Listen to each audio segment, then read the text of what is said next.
Good morning, everyone. There's a saying that ships in the harbor are safe, but that's not what ships are built for. Sometimes in life, it's safer to just stay in the harbor. Why go out on the rough seas where there's turbulence and there's storms? Just stay in a quiet, peaceful place and live a secure, peaceful life. But life wasn't meant to be lived on the sidelines. Life is an active sport. We're not here to be observers of life. They say there's three types of people. There are those people who make things happen.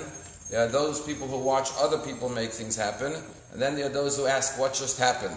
We're supposed to be active in life. And in this week's parsha, the name of the parsha is Vayeishev. Vayeishev means, and he sat. What does the opening verse say? Vayeishev Yaakov be'Be'er-Sheva. Jacob settled in Be'er-Sheva. And our rabbis, Rashi quotes the Talmud that says something very interesting.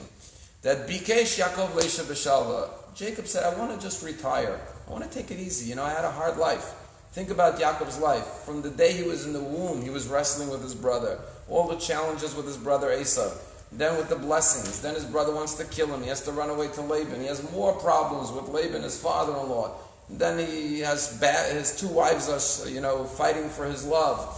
He gets tricked by his father-in-law. And then his wife dies in childbirth, Rachel. He had so many problems. And finally he makes peace with his father-in-law. He makes peace with his brother. He comes home to the land of Israel and he says, you know what?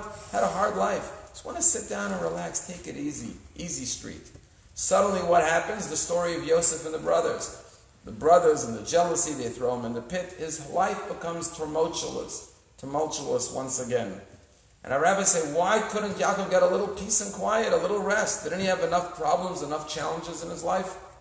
And here's the answer. The Talmud says that God says to the righteous people, your peace, your tranquility will be in the next world. You have plenty of that waiting for you. This world's not a place for sitting back and being peaceful and restful. This is a world of being active. When you go into a hospital room, if the monitor is flat, it's not a good sign. If it's going like this, up and down, that means the person's alive. And that's true with life too. If a person is going through challenges, that means he's living. If you're not having any challenges, it means you're not playing the game of life. Because if you're playing the game of life properly, there's going to be challenges. So that's a good sign. And what was wrong with Yaakov getting a little peace and quiet? Yaakov didn't want to get peace and quiet so he could sit home and watch Netflix all day, He obviously wanted to learn Torah and pray and do mitzvahs. But God says, you know what? Even that kind of tranquility is not what life is for. Life is about the nisyonot, the tests and the challenges and the struggles. Because only the struggles of life, as they say, life's challenges should not make you bitter, they should make you better. They raise you up to the point that you need to reach. And Yaakov is told by God, your journey in life is not over. You have more to accomplish. And those accomplishments are only created through the struggles and the tests, the nisyonot of life. And you have one more big test, the story of Joseph and the brothers. And then the last 17 years he was able to rest in peace. And that's the way we should look at life. There are other religions where they believe in nirvana and peacefulness. The Dalai Lama doesn't get married because, a wife, kids, it's distracting, They just want to sit in meditation and peacefulness. Judaism doesn't believe that. Judaism believes life is to be engaged and to live fully and to embrace the challenges because that brings out the best in all of us. There's a story told about a king who asked many artists to paint a picture of peace. And there were many submissions, and the king narrowed it down to two submissions. One was a painting of a portrait of a calm, peaceful lake. The water was like a sheet of glass, and in the mirror of the glass of the lake, you see beautiful trees and mountains and blue skies with fluffy white clouds, very beautiful and peaceful.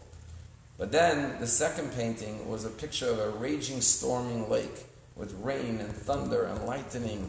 And the clouds were dark and black and ominous, and there was a big waterfall crashing into the lake. But in the middle of one of the mountains, there was a little crevice, there was a little crack. And inside the crevice of the mountain, there was a bird that had a little nest, and the mother bird was sitting on its chicks very peacefully in the midst of the raging storm all around the lake. And the king had to choose which one represented peace, and he chose the second one, the one with the storm, with the little crevice in the rock, where the bird was sitting peacefully over its chicks. And that's the story of life. Life is not a vacation where you go off to a nice peaceful lake and sit back with your feet up and enjoy life. Life is in the midst of all the storms and all the challenges to find that peacefulness. Shabbat gives us one day a week where we have tranquility. Every day when we come to shul and daven and we learn Torah, we get a few minutes of peace and tranquility where we could come out of the storm and get that peace and be like in the eye of the storm, where all around us there may be a storm, but we find the eye of the storm, the peaceful place with our soul, with our connection to Hashem.